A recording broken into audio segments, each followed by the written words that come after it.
Ma fille a déposé son fils autiste de 5 ans sur le pas de ma porte et n'est jamais revenue. C'était il y a 11 ans. J'ai élevé Léo seul. Tout le monde disait qu'il n'y arriverait jamais. Trop différent, trop compliqué. Ils avaient tort. À 16 ans, il a conçu un logiciel valant 2,8 millions d'euros. Puis les médias locaux ont parlé de son histoire. 15 jours plus tard, on a sonné. Juliette, ma fille, se tenait là avec un avocat et des documents, prétendant avoir toujours été impliquée. Papier de garde, relevés financiers, preuves de visite, tout était faux, mais semblait authentique. Notre avocate les a examinés et a dit que sans preuve de falsification, nous pourrions perdre. J'ai paniqué. Pas Léo. Il s'est penché et a murmuré « Laisse-la parler ». Je l'ai dévisagé. Nous étions sur le point de tout perdre et il voulait qu'elle continue de mentir. Mais il restait assis là, calme, observant. Je n'avais aucune idée de ce qu'il s'apprêtait à faire. Je m'appelle Martine. J'ai 68 ans et voici mon histoire.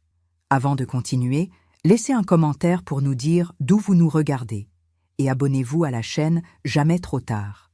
Nous créons une communauté de gens qui savent que nos plus beaux chapitres peuvent s'écrire à tout âge. Reprenons le récit. Juliette est arrivée un vendredi de novembre 2010 avec Léo et un unique sac à dos. « Juste pour le week-end, maman », m'a-t-elle dit sur le seuil.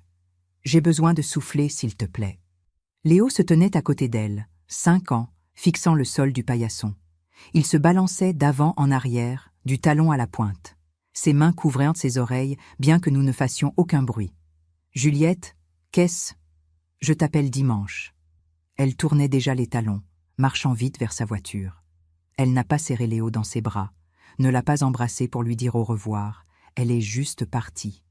J'ai regardé ses feux arrière disparaître au bout de la rue. Léo continuait de se balancer.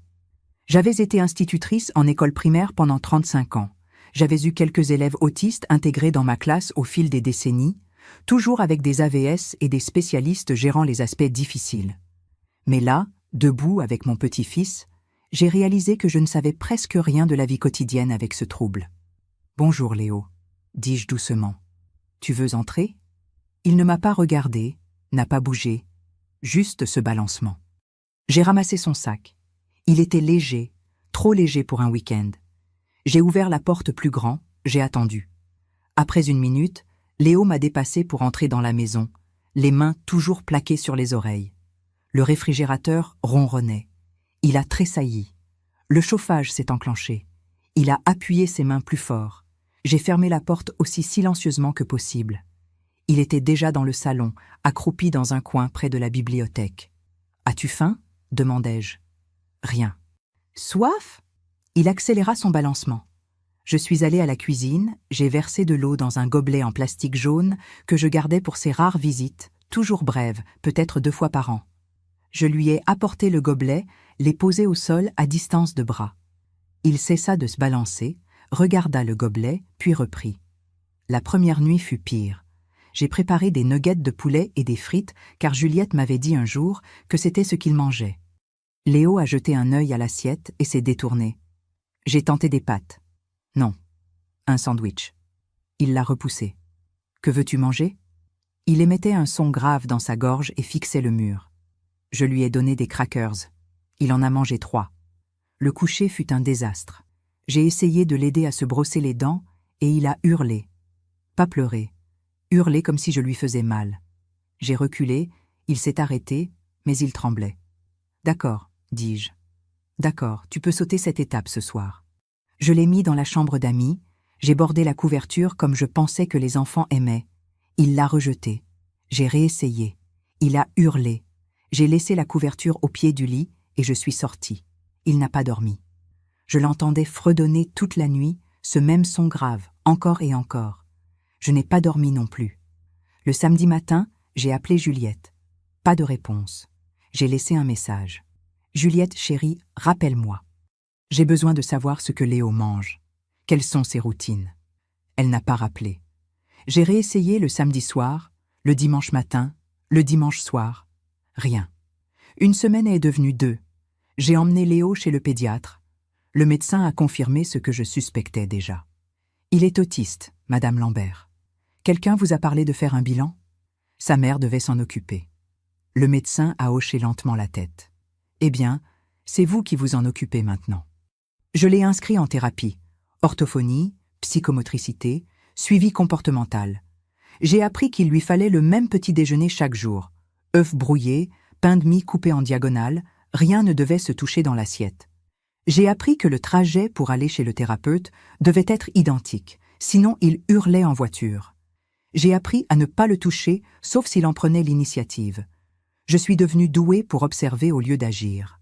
2 semaines après l'arrivée de Léo, je l'ai trouvé dans le salon à l'aube. Il était au sol avec une caisse de petites voitures que je lui avais achetées, les alignant en une rangée parfaite.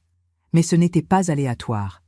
Il les avait rangées par couleur, d'une manière que je n'ai pas comprise au début.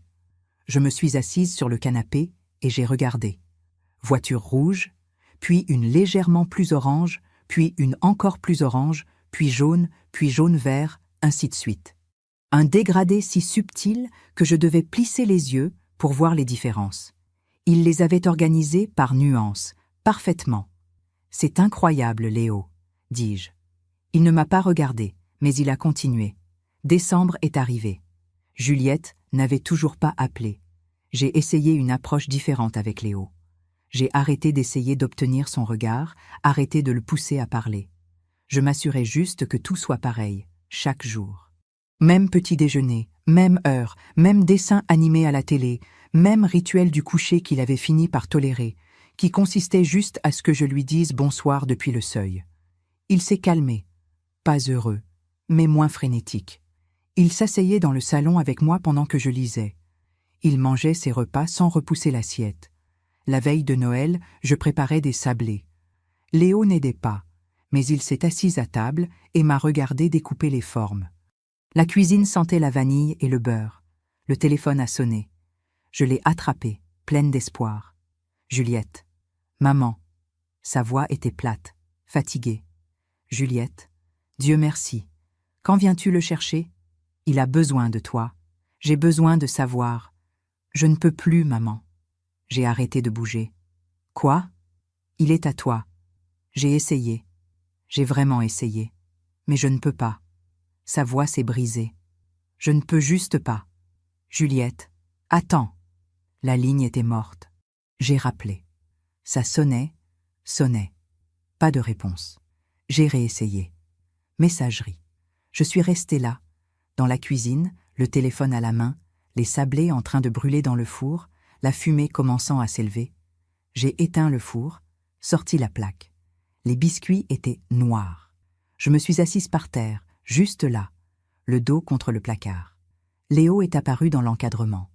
Il m'a regardé un long moment, plus longtemps qu'il ne l'avait jamais fait. Puis il est allé au plan de travail, a pris le gobelet jaune que je lui avais donné le premier jour et me l'a apporté. Il l'a posé au sol à côté de moi. J'ai regardé le gobelet, je l'ai regardé. Il est retourné au salon. J'ai pleuré, assise sur le sol de la cuisine avec une plaque de sablé brûlée et un gobelet en plastique jaune. Les années qui ont suivi sont devenues floues. Je gardais tout exactement pareil pour Léo. Même petit déjeuner chaque matin, œufs et pain de mie, même trajet partout où nous allions. Même heure de coucher, même routine, tout pareil. Quand je maintenais cette constance, il allait bien. Pas heureux peut-être, mais bien. Quand il a eu 6 ans, il est devenu obsédé par un jeu de lettres magnétiques. Il les arrangeait sur le frigo pendant des heures. Pas des mots, des motifs, des groupes, des séquences que je ne comprenais pas. Puis il a commencé à dessiner des symboles dans des petits carnets achetés en solderie. Des cercles, des lignes, des coches, traquant quelque chose que lui seul comprenait. En thérapie, j'ai posé la question. Il fait ses marques partout. Devrais-je m'inquiéter? La thérapeute, une femme patiente nommée Dr Fournier, a secoué la tête. Il cartographie son monde. Ça l'aide à se sentir en sécurité. Laissez-le faire. Alors je l'ai laissé. Il a rempli carnet après carnet de ces symboles. Vers 7 ans, les symboles sont devenus des lettres, puis des mots courts. EUF, pain, école, maison. Des choses simples, mais écrites en lettres capitales soignées. À 8 ans, il écrivait des phrases complètes. Les heures, ce qu'il mangeait, où nous allions, ce qui se passait. Il a appris à établir un contact visuel, parfois de brefs éclats. Il a appris à tolérer les courses si nous y allions à la même heure chaque semaine. Il a appris que je n'allais pas partir, que je n'allais pas changer les choses sans prévenir. Un matin de printemps, il avait 8 ans, je préparais le petit déjeuner. Œufs, pain de mie, comme toujours. Léo était assis à table avec son carnet, écrivant. « Pourquoi maman est partie ?» J'ai failli lâcher la spatule. Je me suis retournée.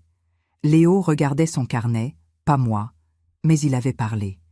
3 ans de quasi-silence, puis des mots isolés, et maintenant ça. Une phrase complète, une question. Je me suis assise en face de lui. Elle a dit qu'elle n'y arrivait pas. Il a hoché la tête une fois, a écrit quelque chose dans son carnet et s'est remis à fixer la page. Je me suis levée, j'ai fini le petit déjeuner, j'ai posé son assiette devant lui, puis je suis allée dans la salle de bain et j'ai pleuré, là où il ne pouvait m'entendre. Il avait parlé. Il avait posé la question à laquelle je ne savais pas répondre. Mais je lui ai dit la vérité. C'était tout ce que je pouvais faire. La vérité. Et des œufs et du pain de mie chaque matin, et le même gobelet jaune. C'était ce que j'avais à lui donner. Il faudrait que ça suffise. 1 an après que Léo m'ait parlé pour la première fois, l'école a appelé pour un problème. C'était en septembre 2014. Léo avait 9 ans, il entrait en CM1. Je pensais que nous avions dépassé le plus dur. Il parlait en phrases complètes, mangeait à la cantine sans crise, levait même parfois la main en classe. Des progrès. Puis, M. Lombard, le directeur, a voulu le changer de classe. « Madame Lambert, nous devons discuter de l'orientation de Léo », dit-il au téléphone.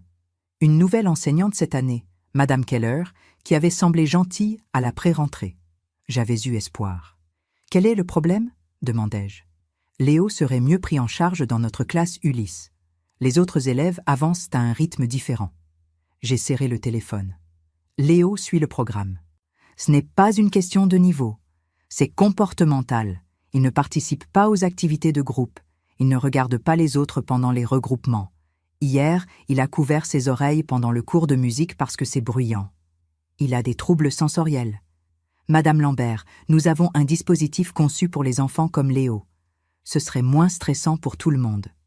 Moins stressant pour l'enseignante, voulait-il dire. Je veux une réunion de l'équipe de suivi de scolarisation, dis-je. Nous pouvons arranger ça. Mais cette semaine, silence. Je vais demander à ma secrétaire de vous appeler. J'ai passé 3 jours à me préparer. J'ai imprimé chaque bulletin, chaque compte-rendu de thérapie, chaque document que j'avais gardé dans des classeurs. La lecture de Léo était au-dessus du niveau de sa classe. Ses maths avaient 2 ans d'avance. Son écriture était soignée, chaque lettre parfaitement formée. Le problème n'était pas qu'il ne pouvait pas apprendre. Le problème était qu'il apprenait différemment. La réunion a eu lieu un vendredi après-midi. Salle de conférence de l'école, 2 néons brillants grésillaient, M. Lombard en bout de table, Madame Keller à côté de lui, la psychologue scolaire, la coordonnatrice Ulysse, Madame Vasseur, tous avec des dossiers. J'avais un seul dossier, mais il était épais. « Merci d'être venue, Madame Lambert », dit M. Lombard. « Nous voulons ce qu'il y a de mieux pour Léo. » Moi aussi. Madame Keller parla la première. Voix douce, sourire compatissant. Léo est un garçon adorable, mais il a des difficultés sociales. Il n'interagit pas avec ses pairs. Pendant les travaux de groupe, il reste seul. Il refuse de participer. « Est-ce qu'il fait le travail ?» demandai-je. Elle hésita. « Oui, mais l'éducation, ce n'est pas que des fiches. C'est apprendre à travailler avec les autres, à comme... Il est autiste. La communication est plus dure pour lui, mais il essaie. » La coordonnatrice, Madame Vasseur, se pencha en avant. « Notre dispositif offre un cadre plus petit, moins de distractions. Des élèves qui comprennent ces défis. Des élèves qui ne peuvent pas suivre scolairement, dis-je. Ce n'est pas Léo. » Monsieur Lombard utilisa cette voix de directeur, celle que je reconnaissais après mes décennies en classe. Raisonnable, patiente, condescendante. « Nous comprenons que vous voulez Léo en classe ordinaire, mais nous devons considérer les besoins de tous les élèves. Vous me dites que Léo perturbe la classe ? Pas exactement. Alors quel est le problème ? Madame Vasseur ouvrit son dossier. L'évaluation des compétences sociales de Léo montre des retards significatifs. Son test de QI n'est pas concluant. Il a refusé de finir plusieurs sections. Parce qu'elles étaient chronométrées, et ça le rendait anxieux. Sa thérapeute l'a noté. Ce qui nous ramène à notre point, dit M. Lombard. Léo a besoin d'un soutien que nous ne pouvons fournir en classe ordinaire. J'ai ouvert mon dossier. J'ai sorti le premier document. Ceci est son test de compréhension de lecture du mois dernier. 97%. Niveau 6e. Document suivant. Évaluation de maths. 100%. Niveau CM2. J'ai continué à sortir des papiers, les empilant devant M. Lombard. Ce sont les notes de thérapie montrant ses progrès en langage, en régulation émotionnelle, en tolérance sensorielle. Il a plus progressé en 4 ans que quiconque l'avait prédit. Non pas parce qu'il est dans une salle spéciale avec de faibles attentes, mais parce qu'on a cru qu'il pouvait faire plus. Madame Keller semblait mal à l'aise. Il ne s'agit pas d'attente. Si, exactement. Vous le voulez ailleurs parce qu'il vous met mal à l'aise. Parce qu'il n'est pas normal comme vous voudriez que la normalité soit. Le silence tomba. Monsieur Lombard se racla la gorge. Madame Lambert, je comprends votre frustration. Selon la loi de 2005, Léo a droit à l'environnement le moins restrictif. Cela signifie une classe ordinaire avec les soutiens appropriés. Pas une ségrégation parce qu'il est différent. Je n'aurais pas dû utiliser ce mot, ségrégation, mais j'en avais assez d'être poli. Nous ne suggérons pas une ségrégation, dit vite Madame Vasseur. Juste un cadre plus adapté. Alors fournissez les aménagements dans sa classe actuelle. Un casque anti-bruit pour la musique, du temps supplémentaire pour les transitions, un coin calme s'il est surchargé. C'est de l'aménagement, pas une exclusion. Ils se sont regardés. Monsieur Lombard soupira. Nous allons rédiger un PPS avec ces aménagements, dit-il enfin. Mais si Léo continue d'avoir des difficultés... Ah, il n'en aura pas. Je n'en savais rien, mais je savais que l'abandonner n'était pas la solution. Ce soir-là, j'ai étalé tous les comptes rendus sur la table de la cuisine, commençant à les organiser dans un grand classeur. Intercalaire de couleurs, médical, éducatif, thérapie, juridique. Mes mains connaissaient ce travail. Léo est venu du salon. Il regardait son émission, le même épisode chaque vendredi. Son gobelet jaune était sur le plan de travail, où il le laissait toujours. Il est resté debout, à me regarder. « Qu'est-ce que tu fais » demanda-t-il. Sa parole était devenue plus forte, plus fluide. « Je m'assure que l'école ne puisse pas oublier ce dont tu es capable. » Il s'est approché, a regardé les papiers. « Je peux aider ?» J'ai levé les yeux. « Bien sûr. » Nous avons travaillé 1 heure. Je lui ai montré comment j'organisais. Il a étudié mon système, puis a montré l'intercalaire de thérapie. Cela devrait être trié par date, puis par type. Orthophonie séparée de la psychomotricité, séparée du comportemental. J'ai regardé où il pointait. Il avait raison. C'était plus logique. « Montre-moi », dis-je. Il a réorganisé toute la section en 10 minutes, créant un système auquel je n'aurais pas pensé. Logique, clair, parfait. Je l'ai regardé faire, ses mains bougeant vite, totalement concentrées. Il comprenait l'organisation à un niveau que je n'atteindrais jamais. Motif, structure, ordre. C'était naturel pour lui, comme respirer l'Est pour d'autres. « C'est vraiment bien, Léo », dis-je quand il eut fini. Il a hoché la tête, pas de sourire, mais je voyais qu'il était satisfait. L'année suivante, quand Léo a eu 10 ans, son orthophoniste a suggéré une tablette comme support de communication, pour taper quand parler était trop dur. J'ai économisé et je lui en ai acheté une pour son anniversaire. Il l'a maîtrisée en 1 jour. En 1 semaine, il a téléchargé une appli de scan, a commencé à photographier chaque page de ses carnets, créant des copies numériques. Je l'ai regardé, méthodique et concentré, préservant tout ce qu'il avait jamais écrit. « Pourquoi tu fais ça ?»« Pour ne pas le perdre », dit-il sans lever les yeux. Au groupe de parole pour parents, les autres mères me posaient des questions. « Comment faites-vous pour que Léo coopère ? Quel est votre secret ?»« Je ne le gère pas, disais-je. Je l'écoute. » Une femme, Linda, dont le fils de 7 ans était non-verbal, secoua la tête. « Mais comment restez-vous si patiente ?» J'y ai pensé. Je crois que j'ai arrêté d'essayer de faire de lui quelqu'un d'autre. J'essaie juste de comprendre qui il est. Elle m'a regardé comme si j'avais dit quelque chose de profond. Ce n'était pas profond. C'était juste la seule chose qui fonctionnait. Léo a commencé à voir des motifs partout. Cette année-là, en voiture, il disait « Le feu de la rue Gambetta est mal synchronisé. Il reste rouge 15 secondes de plus que les autres. » Je n'en savais rien. Au supermarché, il regardait le ticket de caisse et pointait une erreur. Les pommes étaient mal étiquetées, 5 centimes de plus que sur l'affiche. Il avait raison à chaque fois. Une fois, à une réunion parents-prof cet automne-là, M. Lombard m'a souri en expliquant les progrès de Léo, mais son regard restait plat, froid. Dans la voiture, Léo a dit « Il ne m'aime pas. » « Quoi ? Non, chérie. Il était gentil. » Son visage bougeait mal. Le sourire ne correspondait pas. J'ai jeté un œil à Léo. Il regardait par la fenêtre, expression vide. « Que veux-tu dire ?» Quand les gens sourient vraiment, les muscles autour des yeux se contractent. Les siens, non, ils faisaient semblant. J'ai conduit en silence. Léo avait 10 ans et il lisait mieux les visages que moi. À 11 ans, entrant en CM2, je pensais qu'on avait trouvé notre rythme. Puis, M. David m'a appelé au travail. « Madame Lambert, Léo a perturbé la classe. » Mon estomac s'est noué. Que s'est-il passé? J'enseignais la division. Léo s'est levé et m'a corrigé devant tout le monde. Avait-il raison? Pause. Là n'est pas la question. C'est exactement la question. Avait-il raison? Oui. Alors, il aidait. Madame Lambert, il m'a embarrassé. Il doit comprendre qu'il y a un temps et un lieu. Il a 11 ans. Il voit une erreur. Il la corrige. C'est ainsi que son cerveau fonctionne. Une autre réunion. Une autre pile de paperasse. Cette fois, il voulait lui coller une étiquette de trouble oppositionnel. J'ai apporté 6 mois de notes de thérapie. Les bilans du docteur Fournier montrant que Léo n'était pas oppositionnel. Il était direct, factuel. Il ne comprenait pas les hiérarchies sociales qui voulaient que les adultes aient toujours raison, même quand ils avaient tort. Il ne manque pas de respect, expliquai-je à la psy scolaire. Il est honnête, c'est différent. Ils ont accepté de laisser tomber, de justesse. Ce soir-là, Léo m'a posé une question au dîner. Pourquoi veulent-ils que je sois différent? J'ai posé ma fourchette.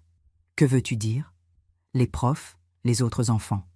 Tout le monde veut que j'agisse comme si je n'étais pas moi. Je n'avais pas de bonne réponse.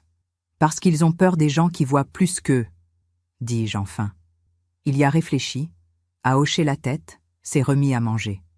Quelques semaines plus tard, il m'a demandé si j'avais son acte de naissance. Pourquoi? Je veux le voir. Je l'ai trouvé dans mon classeur.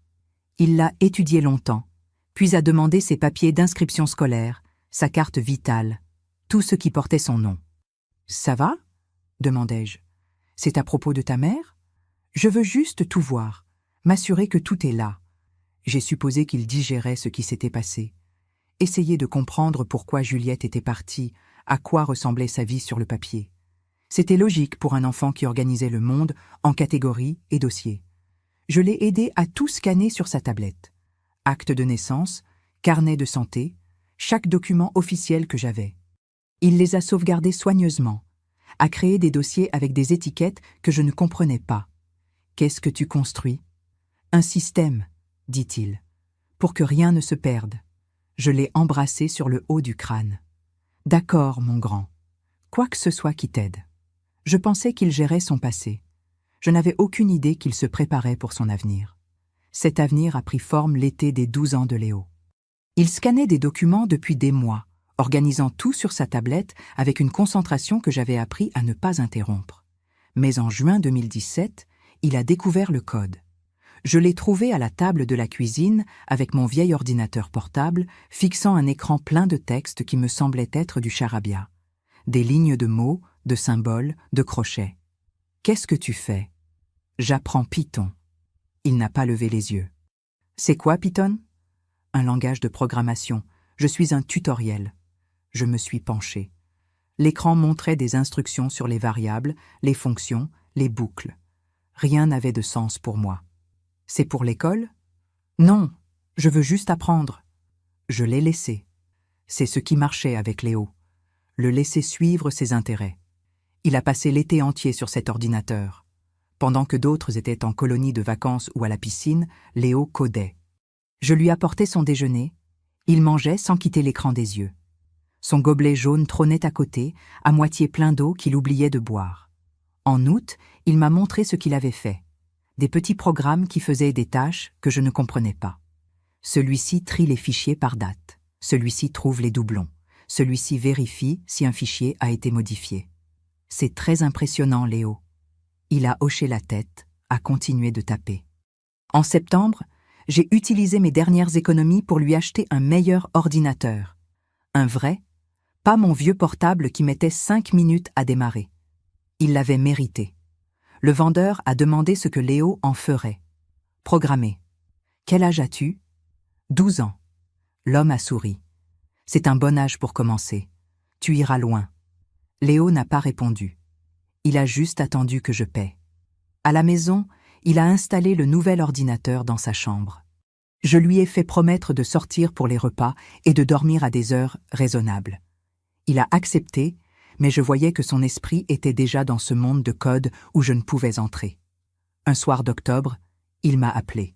« Je veux te montrer quelque chose. » Je me suis assise sur le bord de son lit. Il a affiché un programme. « Qu'est-ce que c'est ? » Regarde. Il a ouvert un document texte simple. Il a lancé son programme. Des chiffres sont apparus. De longues chaînes. C'est la signature du document, comme une empreinte digitale. D'accord, dis-je, sans vraiment saisir. Il a rouvert le document, a changé un mot, sauvegardé, relancé le programme. Des chiffres différents sont apparus. Tu vois, la signature a changé. Ça veut dire que le document a été altéré. Donc tu peux dire si quelqu'un modifie quelque chose. Oui. Et quand ? Et combien de fois ? Il m'a regardé, un vrai contact visuel, pour que les choses restent vraies. J'ai pensé à toutes ces réunions, toutes ces fois où les administrateurs avaient dit une chose, puis prétendu le contraire. Toutes ces fois où j'aurais aimé avoir une preuve. C'est brillant, Léo. Il s'est retourné vers son écran. C'est juste de la reconnaissance de motifs, numérique au lieu de physique. L'année suivante, à 13 ans, le projet s'est étendu. « Je veux numériser tous tes classeurs », dit-il au petit déjeuner. « Les notes des réunions, tout. » Je l'ai regardé. « Moi, c'est beaucoup de scans. On a déjà fait les trucs légaux. Je sais, mais je veux tout dans le système. » Quel système ? Celui que je construis, pour que rien ne se perde ou ne soit changé. J'y ai pensé. Ces classeurs contenaient des années de bataille, des années de plaidoyer, des années de preuves que Léo n'était pas ce qu'on supposait. « D'accord, dis-je. Mais c'est toi qui scannes. Mon dos ne tiendra pas. » On y a passé des semaines. Je sortais les classeurs, Léo scannait page après page.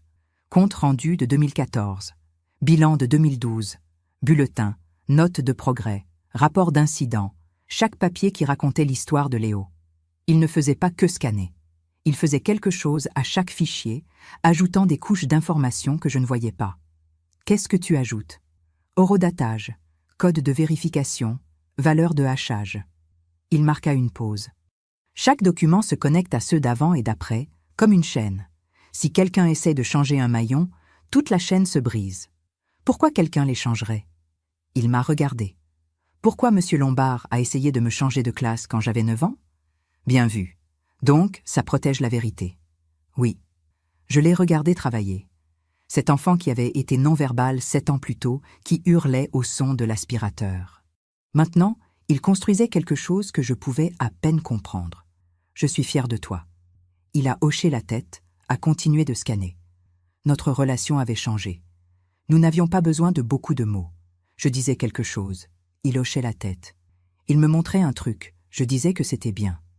Nous dînions ensemble chaque soir, même heure, même place. Son gobelet jaune à droite de son assiette. Confortable. C'était ça. Un silence confortable avec quelqu'un qui comprenait qu'on n'a pas besoin de remplir chaque instant de bruit. Il a eu 14 ans, en novembre 2018. Un après-midi, il m'a demandé si j'avais gardé des choses de 2010 ou 2011. Comme quoi ? Ticket de caisse, agenda, relevé bancaire. J'ai froncé les sourcils. Pourquoi veux-tu ça ? Je veux juste voir. Je l'ai conduit au garage, lui montrant les cartons que je n'avais jamais jetés. Archives d'impôts, factures EDF, relevés de compte remontant à 10 ans, des agendas où j'avais noté des rendez-vous d'une écriture serrée. Tu as gardé tout ça? J'étais institutrice. On garde tout.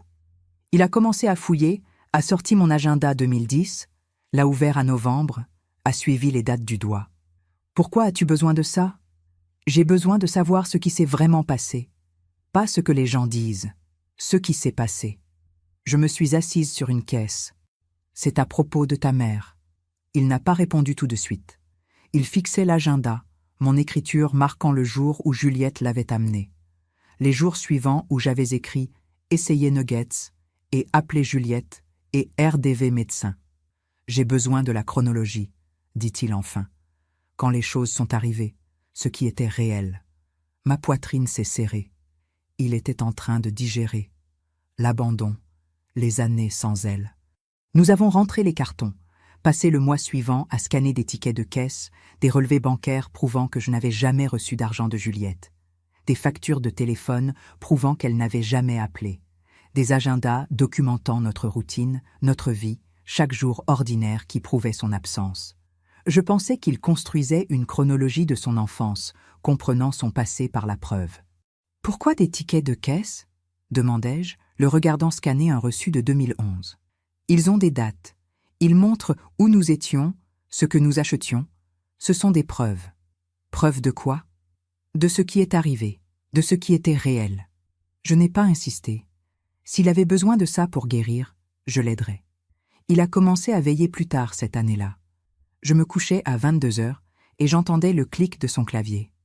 À minuit, je me levais, lui préparais un sandwich, le posais sur son bureau sans rien dire. « Merci », murmurait-il. Parfois, je me réveillais à 2 ou 3 heures du matin, voyant la lumière sous sa porte. « Léo, tu dois dormir. » Presque fini. Il n'avait jamais presque fini. Une nuit, je lui ai apporté une tisane à 1h du matin. Sa chambre était froide. 3 moniteurs maintenant, tous affichant des écrans différents. « Qu'est-ce que tu fabriques ?» Il s'arrêta, se tourna vers moi. « Quelque chose qui aidera les gens à savoir ce qui est réel et ce qui est faux, ce qui s'est passé par opposition à ce que quelqu'un prétend. C'est vraiment important pour toi. » « Oui, à cause de ta mère. » Il y réfléchit. « Parce que les gens mentent. Et parfois, il faut des preuves. » Je l'ai embrassé sur le crâne. Il avait besoin d'une coupe. « Ne reste pas levé toute la nuit. » Non. Il le faisait quand même. Je le trouvais endormi sur son bureau certains matins, les moniteurs brillant encore. Je mettais une couverture sur lui et préparais le petit déjeuner. Il se réveillait 1 heure plus tard et venait à la cuisine comme si de rien n'était. J'étais fière de lui, fière de son intelligence, de sa volonté de créer quelque chose qui avait du sens. Je ne comprenais juste pas à quoi ça servait vraiment. Je pensais qu'il guérissait du passé. Je ne savais pas qu'il se forgeait une armure pour l'avenir. Je le trouvais endormi sur son bureau certains matins, les moniteurs brillant encore. Je mettais une couverture sur lui et préparais le petit déjeuner. Il se réveillait 1 heure plus tard et venait à la cuisine comme si de rien n'était. J'étais fière de lui. Fière de son dévouement, de son intelligence, de sa volonté de créer quelque chose de significatif. Il me demandait parfois de tester ses programmes, de cliquer ici, de lui dire si les couleurs allaient, si les mots avaient du sens. Je ne comprenais rien à ce que ça faisait, mais je pouvais lui dire si ça semblait fini. « Ça marche ?» demandai-je. « Oui. Alors sur quoi tu travailles encore ?»« Je l'améliore. Toujours mieux. Toujours plus précis. Toujours un test de plus, une vérification de plus, une façon de plus de prouver ce qui était réel et ce qui ne l'était pas. Je pensais que c'était juste un projet, quelque chose d'impressionnant qu'il mettrait un jour sur un dossier d'inscription. Je n'avais aucune idée de ce qu'il construisait vraiment. Ce qu'il construisait s'est avéré valoir des millions. Léo avait 15 ans quand il l'a fini. Printemps 2020, en pleine pandémie. Le monde confiné et tout le monde vivant soudainement en ligne. Léo a à peine remarqué la différence. Il vivait dans sa chambre avec ses ordinateurs depuis des années. « Je veux te montrer un truc », dit-il un après-midi de mai. Je l'ai suivi dans sa chambre. 3 moniteurs. Il a lancé un programme à l'interface épurée, simple. Rien d'extravagant, juste des boîtes et des boutons. « Le voilà », dit-il. « Le système de vérification. » Qu'est-ce qu'il fait ? Il a cliqué, me montrant des fonctionnalités que je comprenais à moitié. Il analyse les documents, vérifie s'ils ont été altérés, quand ils ont été créés, si les signatures correspondent à d'autres échantillons connus. Il attrape les faux. Je l'ai regardé faire tourner le programme sur un exemple. Des chiffres, des graphiques, des résultats d'analyse. Donc, si quelqu'un falsifie un document, ça le détecte. Oui. Les métadonnées, les empreintes numériques, les motifs, il voit ce que les gens ne voient pas. C'est incroyable, Léo. Il a hoché la tête. Je vais le vendre. À qui? Société de sécurité, antifraude. Quiconque a besoin de vérifier que les documents sont vrais. Il l'a dit si naturellement, comme si c'était évident. Mon fils de 15 ans allait vendre un logiciel à des entreprises. Tu sais comment faire ça? J'ai fait des recherches. Évidemment, il a commencé à contacter des sociétés ce mois-là, envoyant des emails au langage professionnel.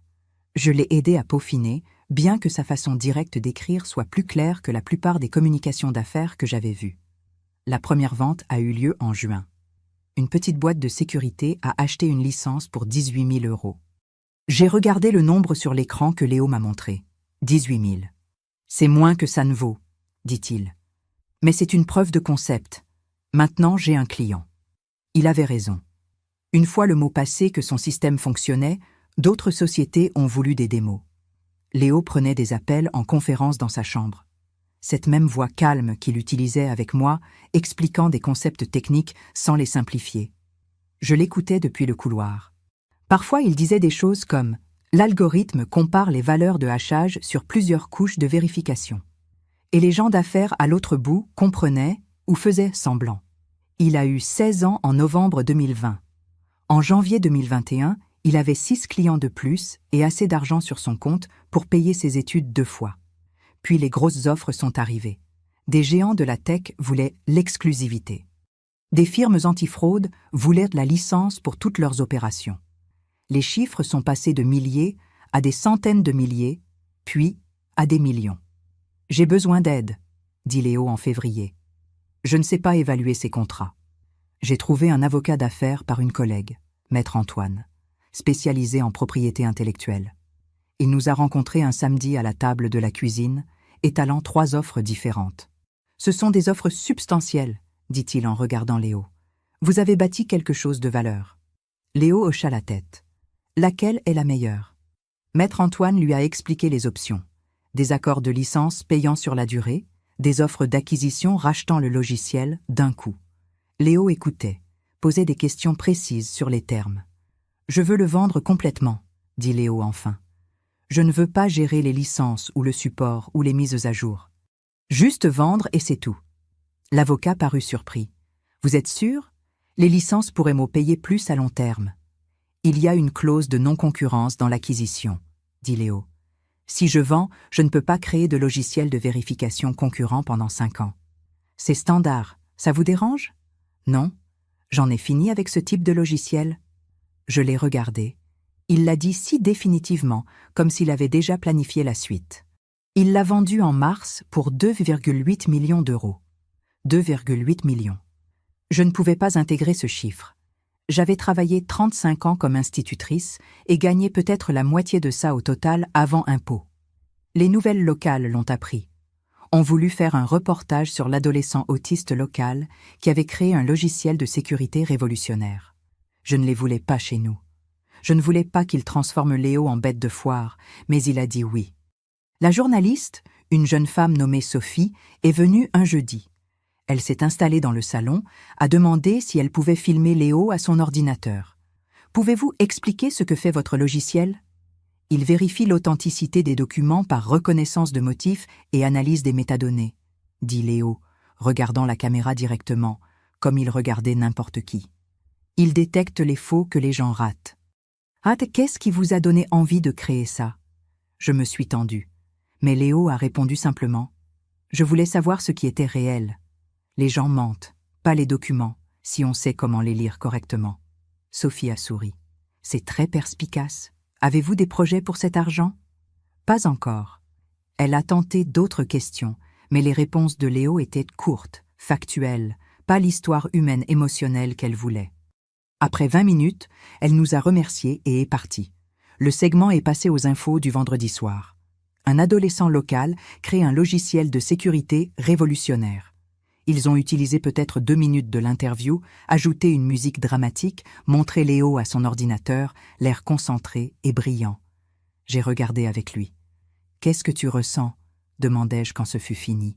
« Bien. Mais j'ai remarqué quelque chose les jours suivants. Il ne fêtait pas. N'était pas excité par l'argent ou l'attention.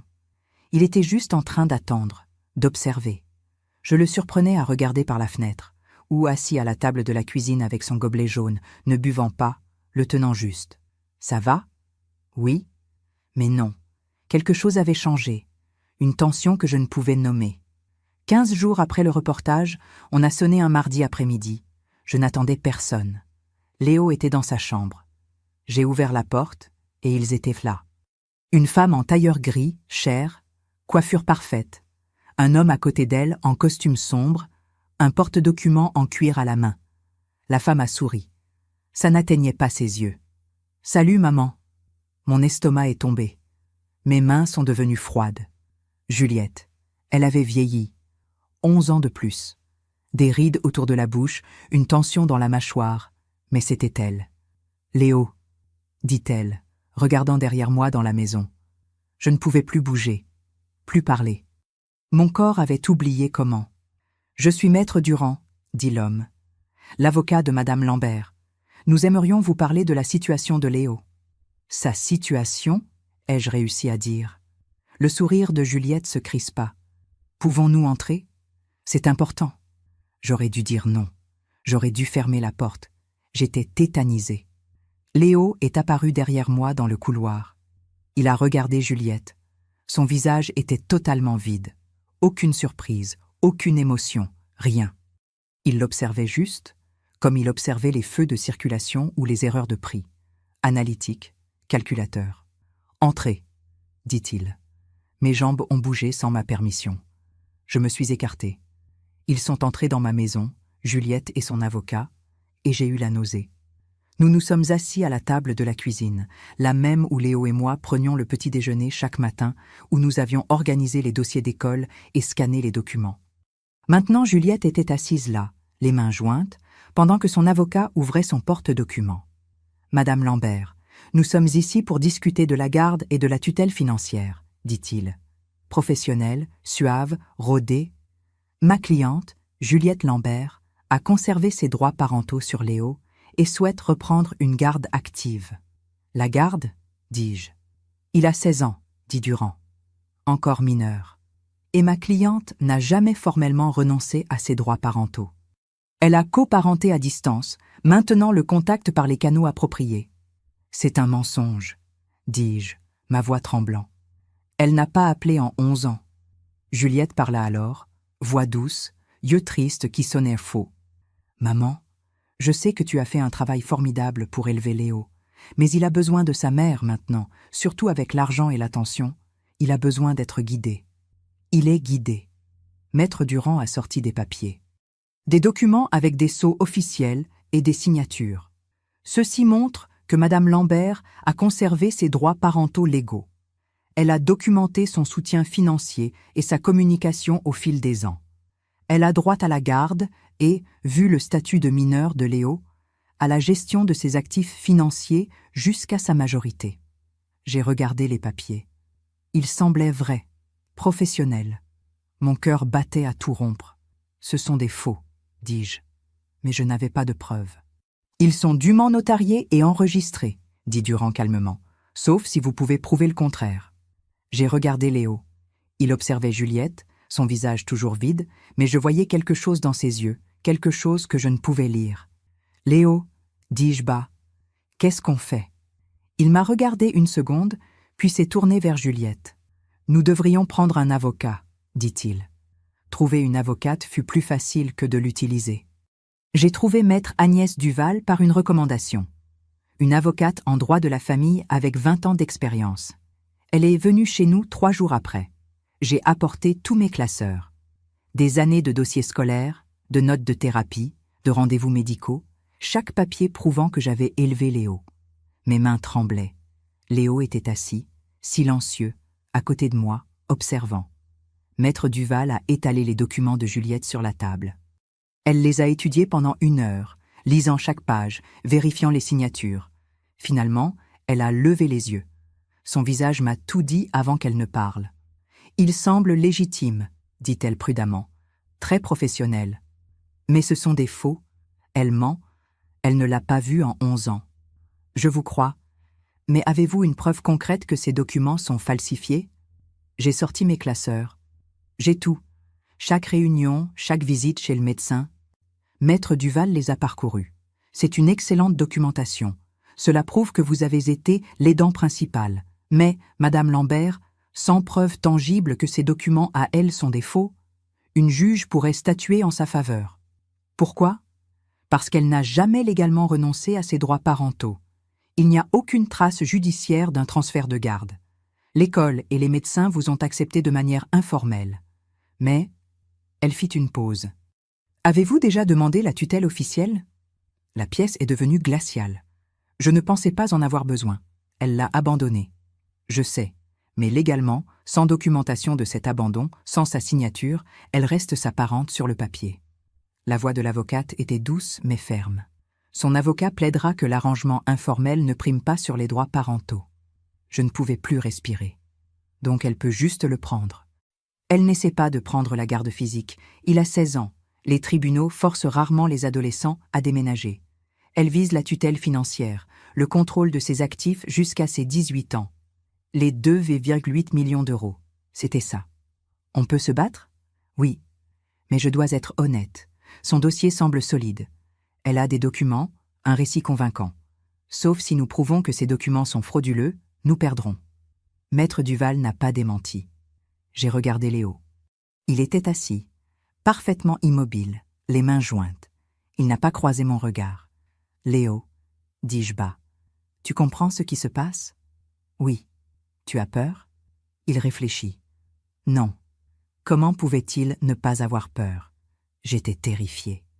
Maître Duval a expliqué les étapes. Déposition, audience. Des semaines, peut-être des mois. La déposition a commencé 2 semaines plus tard. Juliette en premier. Elle était assise dans la salle de conférence, parfaitement composée, maquillage subtil, l'air maternel. Maître Durand lui posa des questions. Elle répondit calmement. « Pouvez-vous décrire votre implication dans la vie de Léo ces 11 dernières années ? » « J'ai essayé de garder un contact constant, » dit-elle. Voix chaude, pleine de regrets. « J'ai rendu visite mensuellement quand c'était possible. J'envoyais un soutien financier par mandat. J'appelais régulièrement pour suivre ses progrès. Pourquoi ne pas avoir pris la garde physique ? J'ai senti qu'il valait mieux pour Léo d'avoir de la stabilité avec ma mère pendant que je réglais des problèmes personnels. Mais je n'ai jamais cessé d'être sa mère. Je n'ai jamais cessé de m'en occuper. Elle a fourni des dates, des montants. Décembre 2012, 250 €. Avril 2014, 400 €. Une liste détaillée d'un soutien qui n'avait jamais eu lieu. J'étais assise là, les ongles dans mes paumes. Madame Lambert, pourquoi demandez-vous la garde maintenant ? Parce que Léo a des actifs importants qui nécessitent une gestion appropriée et que je veux être présente pour cette transition cruciale, pour le guider, pour rattraper le temps perdu. Elle m'a regardé en le disant. Yeux tristes. Je voulais hurler. Après, Maître Duval m'a prise à part. Son témoignage est détaillé, cohérent. C'est très convaincant pour les juges. C'est des mensonges. Je sais. Mais pouvez-vous le prouver ? Je ne pouvais pas. La déposition de Léo a eu lieu 3 jours plus tard. Durand lui a posé des questions sur son enfance, ses souvenirs de sa mère. Te souviens-tu des visites de ta mère ? Je ne me rappelle pas de visites spécifiques. Des appels ? Je devrais vérifier mes dossiers. Et le soutien financier ? Savais-tu qu'elle envoyait de l'argent ? Je ne me souviens pas avoir reçu d'argent d'elle. Durand semblait satisfait. Il pensait que la mémoire de Léo était défaillante, que ça soutenait le récit de Juliette. Il n'avait aucune idée. Maître Duval a aussi posé des questions. Décris ta relation avec ta grand-mère. Elle s'occupe de moi, fait les repas, aide pour l'école. Elle a toujours été là. Veux-tu vivre avec elle ? Oui. Veux-tu que ta mère ait le contrôle de tes finances ? Non. Des réponses courtes, directes, vraies, mais elles semblaient faibles face aux mensonges de Juliette. Après, Maître Duval nous a ramenés. Il s'en est bien sorti. Mais Madame Lambert, je dois être honnête. Sans preuve de falsification, ce sera difficile. À quel point? Nous pourrions perdre. Cette nuit-là, je n'ai pas dormi. Je fixais le plafond, pensant à Léo m'être enlevé, à Juliette contrôlant son argent. À 3 heures du matin, je me suis levée, j'ai vu de la lumière sous la porte de Léo. Je l'ai ouverte. Il était à son ordinateur. 3 moniteurs allumés. Des lignes de code, des documents, des données. Léo, il est 3 heures du matin. Il ne s'est pas retourné. Je sais. Tu dois dormir. L'audience est demain. J'ai presque fini. Fini quoi? Il continuait de taper. Mes dossiers. Je me suis approchée. J'ai vu des tableurs, des dates, mes relevés bancaires, mes agendas. Léo, je ne sais pas quoi faire, dis-je, ma voix se brisant. Je ne sais pas comment me battre. Il arrêta de taper. Ne se retourna pas. Dis juste la vérité demain, dit-il calmement. C'est tout ce que tu as à faire. La vérité ne suffit pas. Elle a des documents. Elle a des preuves. Des fausses preuves, mais des preuves. Dis la vérité, répéta-t-il. J'ai voulu le secouer, lui faire comprendre la gravité.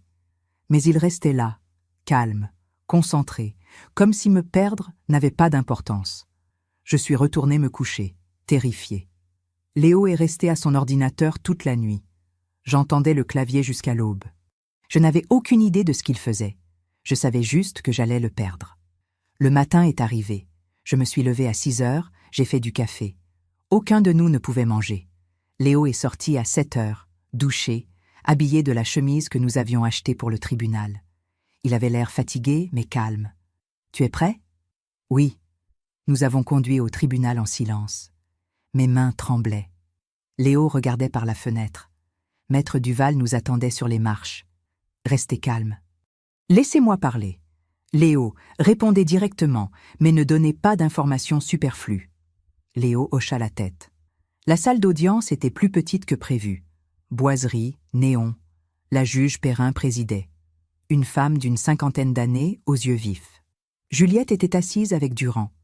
Elle s'était habillée sobrement, couleur douce. Elle avait l'air d'une mère inquiète. Nous nous sommes assis.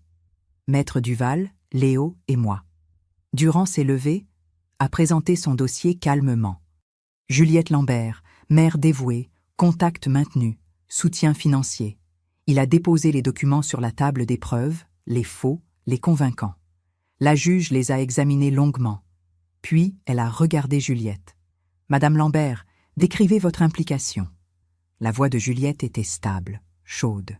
« J'ai essayé de rester connectée autant que possible, votre honneur. J'ai rendu visite quand je pouvais. J'ai envoyé de l'argent pour aider. J'appelais régulièrement. Pourquoi ne pas avoir gardé la garde physique? J'ai senti que la stabilité avec ma mère était meilleure pour Léo pendant que je réglais des problèmes personnels. Mais je ne l'ai jamais abandonné.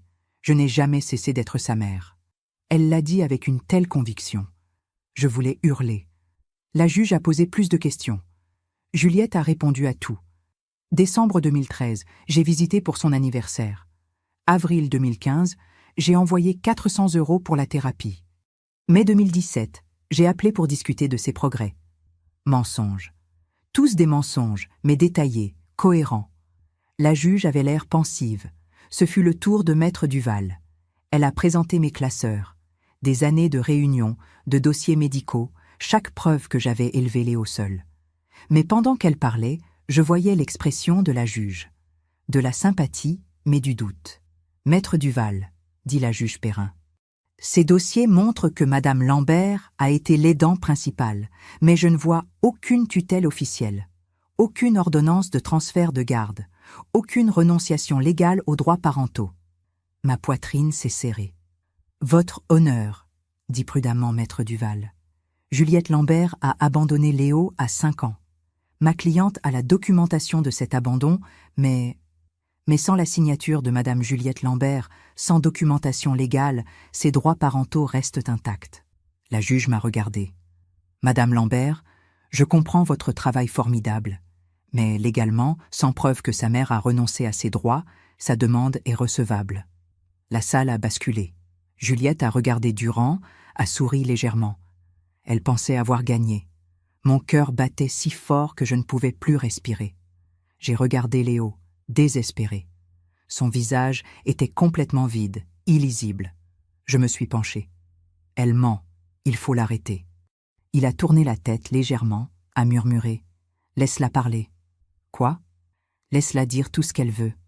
Je ne comprenais pas. Nous perdions. Et il voulait qu'elle continue.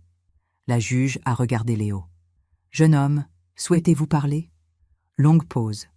Léo s'est levé. Oui, votre honneur, j'ai des preuves. Mon cœur s'est arrêté. Quelles preuves? J'avais tout donné à maître Duval. Approchez, dit la juge Perrin.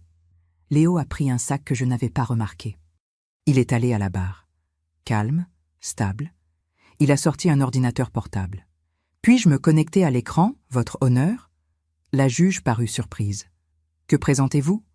Une vérification d'authenticité des documents et des preuves chronologiques. Il parlait clairement. J'ai construit un système qui prouve si les documents sont vrais ou faux. Durand s'est levé d'un bond. Votre honneur, c'est très irrégulier. Nous n'avons pas été informés de ces preuves. Votre cliente a présenté des documents frauduleux il y a 6 semaines, dit Léo en regardant Durand. Je présente l'analyse de ces documents maintenant. La juge Perrin étudia Léo. Procédez. Mais ça a intérêt à être pertinent. Léo s'est connecté. L'écran s'est allumé. Il a affiché les documents de Juliette en premier, ceux de Durand. Ils sont apparus, officiels, avec sceau et signature. Ces documents prétendent dater de 2011 à 2020, dit Léo. Mais les métadonnées numériques montrent qu'ils ont été créés il y a 6 semaines, juste après le reportage sur la vente de mon logiciel. Il a cliqué, montrant les dates de création, les propriétés des fichiers, l'historique d'édition, tous horodatés, tous récents. Durand a objecté. Les métadonnées peuvent être manipulées. Pas dans ce cas, dit Léo calmement. La vérification de signature montre des anomalies supplémentaires. Il a affiché mon exemplaire de l'acte de naissance de Léo, la signature de Juliette de 2005.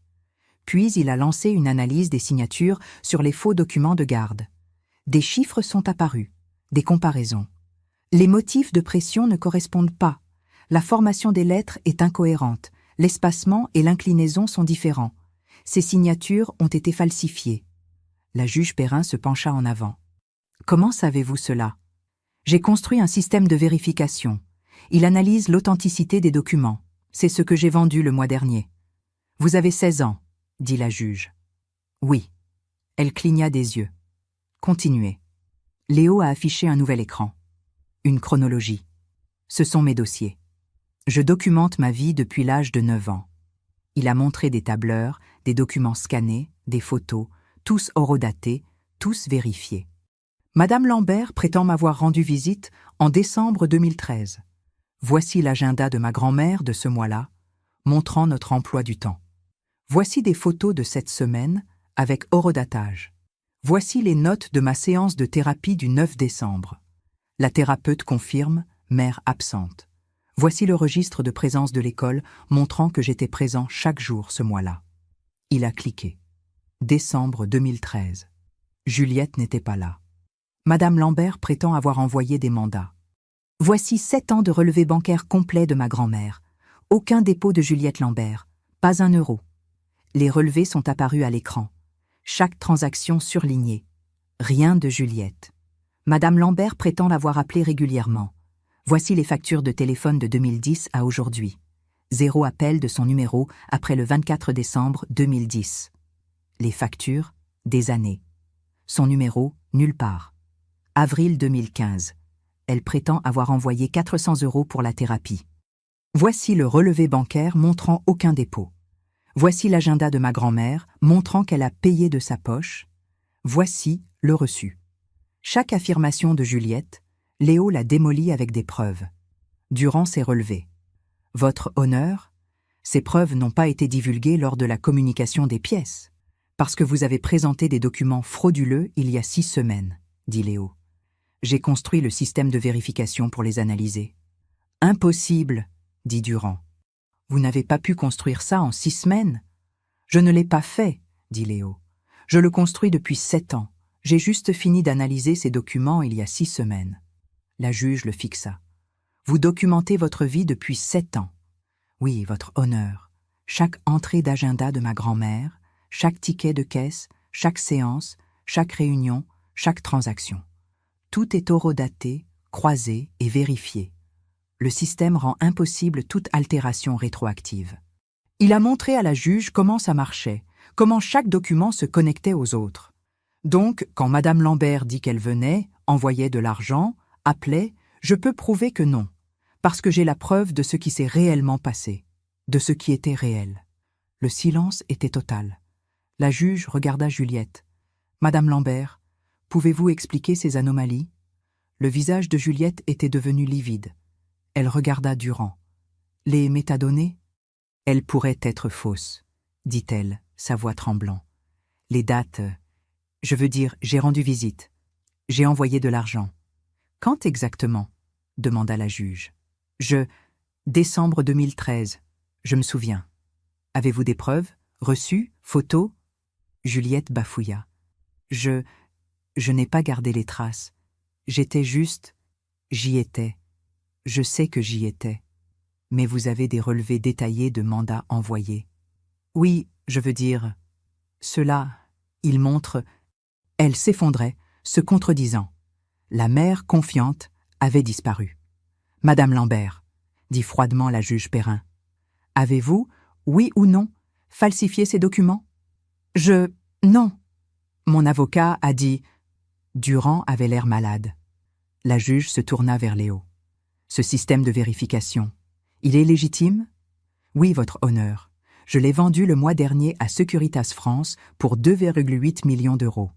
Ils ont vérifié son exactitude avant l'achat. » Les sourcils de la juge se levèrent. Puis elle regarda à nouveau les preuves. La chronologie. La preuve que Juliette était partie depuis 11 ans. « J'en ai assez vu, » dit-elle. Elle a statué sur le champ. Pas de suspension, pas de délibération. « Juliette Lambert, je trouve votre témoignage non crédible et vos documents frauduleux. La garde complète et la tutelle sont accordées à Martine Lambert. De plus, je transmets ce dossier au procureur de la République pour enquête sur parjure et fraude. » Juliette eut un hoquet étranglé. L'audience est levée. Le marteau tomba. C'était fini. Dehors, au soleil de l'après-midi, j'ai enfin compris. « Tu savais, dis-je. Tu nous protégeais depuis le début. » Léo a hoché la tête une fois. N'a pas souri, juste hoché la tête. 6 mois plus tard, les choses sont différentes. Léo ne pouvait plus travailler dans la sécurité des données. La clause de non-concurrence était claire. Il a donc lancé une nouvelle société. Test de logiciels et assurance qualité. « J'embauche des gens comme moi, » dit-il au petit déjeuner. « Des autistes. Nous voyons les motifs que les autres ratent. » Sa première embauche fut Thomas. J'ai reconnu le nom immédiatement. Mon élève, 20 ans plus tôt. Je m'étais battu contre l'école pour lui en CM1. Il disait qu'il n'aurait jamais de travail. Il est maintenant le testeur principal de Léo. Puis Marc, puis Alice. D'autres de mes anciens élèves, des enfants que les gens avaient abandonnés. J'ai visité le bureau de Léo un après-midi. Petit espace, 6 bureaux, tout le monde avec un casque, silencieux, concentré. Thomas m'a vu, a enlevé son casque. « Madame Lambert, vous aviez dit au directeur que je n'étais pas cassé, juste différent. » Sa voix s'est brisée. Léo dit la même chose. Je n'ai pu que hocher la tête. Juliette a écopé de 2 ans de sursis avec mise à l'épreuve et 500 heures de travaux d'intérêt général, TIG, dans un centre de ressources pour l'autisme. 3 mois plus tard, j'y déposais des fournitures données et je l'ai vue, assise par terre, lisant des histoires à des enfants non-verbaux. Elle a levé les yeux, m'a vue. Nous nous sommes figés. Elle avait l'air épuisée, humble, rien à voir avec la femme arrivée avec un avocat. La directrice m'a dit, ne sachant pas qui j'étais, « Cette bénévole fait des heures supplémentaires. Elle dit qu'elle apprend ce qu'elle aurait dû apprendre il y a des années. » Je n'ai pas parlé à Juliette. J'ai juste regardé un moment, puis je suis partie. Certaines choses n'ont pas besoin de mots. Un mardi soir, quelques semaines plus tard, j'ai apporté le dîner à l'appartement de Léo, comme toujours. Son gobelet jaune était sur le comptoir, ébréché, mais toujours son préféré. Nous avons mangé à sa petite table, calme, à l'aise. J'ai commencé à débarrasser. Léo a posé son téléphone. Martine. Je me suis retournée. Il regardait ses mains. Je sais ce que tu as abandonné pour moi. Je me suis rassise, j'ai attendu. Tes amis n'appelèrent plus. Tu as arrêté de sortir. Je t'ai entendu au téléphone une fois refuser un voyage parce que tu ne pouvais pas me laisser. Léo, tu aurais pu te débarrasser de moi comme elle l'a fait. L'école l'a suggéré. Tu ne l'as pas fait. J'avais la gorge nouée. Tu es mon petit-fils. Je sais. Il a levé les yeux vers moi. Mais tu l'as choisi chaque jour, même quand je ne pouvais pas dire merci. Silence, juste le ronronnement de son frigo. Ça a compté, dit-il doucement. J'ai tendu la main sur la table, près de la sienne, sans la toucher, mais proche. Tu valais chaque jour, dis-je. Il a hoché la tête. Je le sais, maintenant. Nous sommes restés assis un moment. Puis je me suis levée, j'ai fini la vaisselle pendant qu'il ouvrait son ordinateur. Même routine, même silence confortable, mais quelque chose d'important avait été dit. Je l'ai embrassé sur le haut du crâne en partant. Il n'a pas tressailli. À mardi, dis-je. À mardi, confirma-t-il. J'ai conduit pour rentrer, par les rues que j'avais prises 1000 fois, même trajet, même virage. La façon dont Léo aimait les choses, la façon dont j'avais appris à les aimer aussi. Mon téléphone a vibré à un feu rouge. Un SMS de Léo. Merci. Juste ce mot. J'ai souri tout le long du trajet.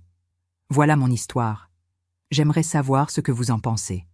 Si vous étiez à ma place, pourriez-vous pardonner à votre propre fille d'avoir abandonné votre petit-fils? Dites-le moi dans les commentaires et abonnez-vous pour plus d'histoires comme la mienne.